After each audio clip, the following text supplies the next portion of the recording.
พามาดูมาชมบรรยากาศเนาะบรรยากาศตามเดินวัดเนาะ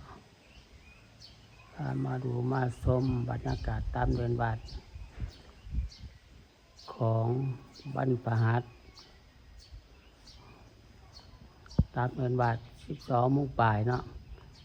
ของบรรพหัสวันที่30/2026เลยเอาบรรยากาศตามเดินวัดมาให้ FC ลาวไทยต่างประเทศเขาดูเข้าชมช่อง YouTube ของพระศรีโหบุญสิประเสริฐฝากติดตามช่อง YouTube ของพระศรีโหบุญสิประเสริฐFC ลาวไทยต่างประเทศให้เขาดูเข้าชมช่อง YouTube ของพระศรีโหบุญสิประเสริฐแน่ได้มาถ่ายภาพบรรยากาศตามเดินบัตร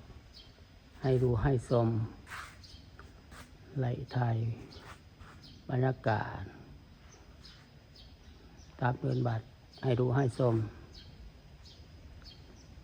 ภาพบรรยากาศตามเดินบัตรเนาะไล่เอามาให้ FC เราไทยต่างประเทศเขาดูเขาชมอยู่ในช่อง YouTube ของพระศรีโหบุญประเสริฐให้ในเด้อกดไลค์กดแชร์เนาะกดติดตามให้เนาะเป็นกำลังใจให้พระศรีโหบุญประเสริฐแน่ FC ลาวไทยต่างประเทศให้เขาดูเขาส้มส่อง YouTube ของพระศรีโหบุญประเสริฐแน่เด้อกดติดตามให้เนาะกดแชร์ไปเรื่อยๆเด้อ FC ลาวไทยต่างประเทศแชร์ให้เด้อฝากติดตามแชร์ให้แน่กดได้กดแชร์ให้เนาะกดติดตามให้เนาะ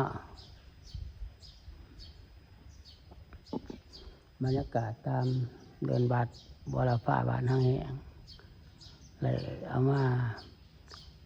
ให้ FC ลาวไทยในต่างประเทศเขาดูเข้าชมช่อง YouTube ของพระศรีโหบุญมีสิประเสริฐช่อง YouTube ของพระศรีโหบุญมีสิประเสริฐเนาะอะไรผ่านมาไว้เนาะอะไรผ่านมาไว้อะไร78,000 วิวนะอะไรผ่านมาไว้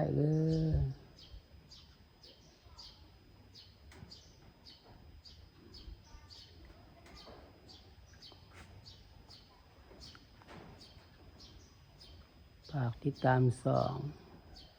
YouTube ของพระศรีโหบุญ10%เด้อ FC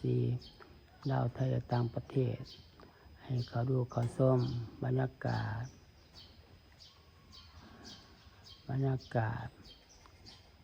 อยู่ที่เดินบัตรบ้านบรฟ้าเดินบัตรบรฟ้าบ้านห้างแห่งเนาะได้เอาบรรยากาศตามเดินบัตรมาให้ดูให้ชมให้ FC ลาวไทยต่างประเทศเขาดูเข้าชมให้ FC ลาวไทยต่างประเทศเขาดูเข้าชมเนาะ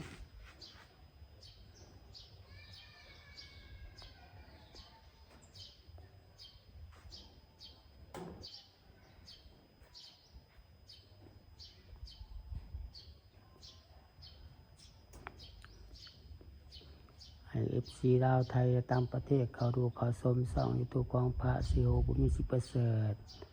ให้แน่ฝากกดไลค์กดแชร์เนาะกดติดตามให้เด้อเป็นกำลังใจให้พระศรีโหบุญมีประเสริฐแน่อะไรให้ช่องได้ผ่านมาไว้เนาะให้ช่อง YouTube ของพระศรีโหได้ผ่านมาไว้เนาะให้ช่อง YouTube ของพระศรีโหได้ผ่านมาไว้ฝากติดตามให้เด้อ FC ลาวไทยต่างประเทศให้เขาดูเขาชมช่อง YouTube ของพระศรีโหบุญมีสิประเสริฐแน่กดไลค์กดแชร์เนาะกดติดตามให้แน่ฝากติดตามให้เด้อฝากแชร์ไปให้เด้อแชร์ไปเรื่อยๆเนาะอะไรผ่านมาไว้อะไรผ่านมาไว้เนาะอะไรผ่านมาไว้ฝากติดตามมาเนอะ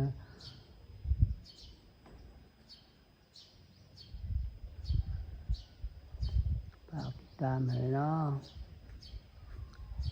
ให้สองยูทูบของพระซีโอบุรีสิประเสริฐในไรผ่านไว้เนาะเอาบรรยากาศตามเดินบัตรมาให้ดูให้ชมตามหน้าประตูเนาะเอาบรรยากาศตามหน้าประตูบัตรบรพาตามประตูบัตรบรพาให้ดูให้ชมฝากติดตามไปเด้อฝากติดตามสองยูทูบของพระซีโอบุญมี10%เนาะ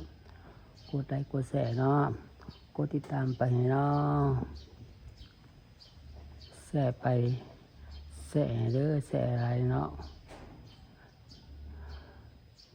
แชร์สองยูทูบของพระซีโอบุญมี10%ในเด้อ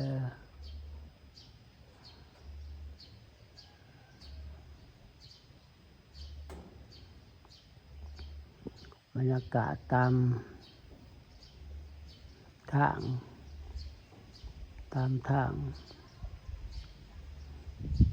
บรรยากาศตามทางเนาะ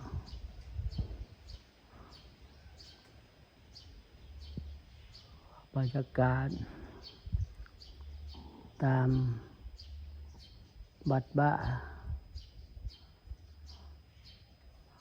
บรรยากาศตามทางออกบัตรเนาะบรรยากาศตามทางออกบัตรบรรยากาศตามทางออกบัตรบรพาบ้านเฮาแหงบางคงสรวนเคียงสารวัตรไทยฝากมาให้ดูให้ชมให้FCลาวไทยต่างประเทศเขาดูเข้าชมบรรยากาศทางออกบัดบรพาบ้านเฮาแห่งบางคงสรวนแข็งสารวัตรเนาะ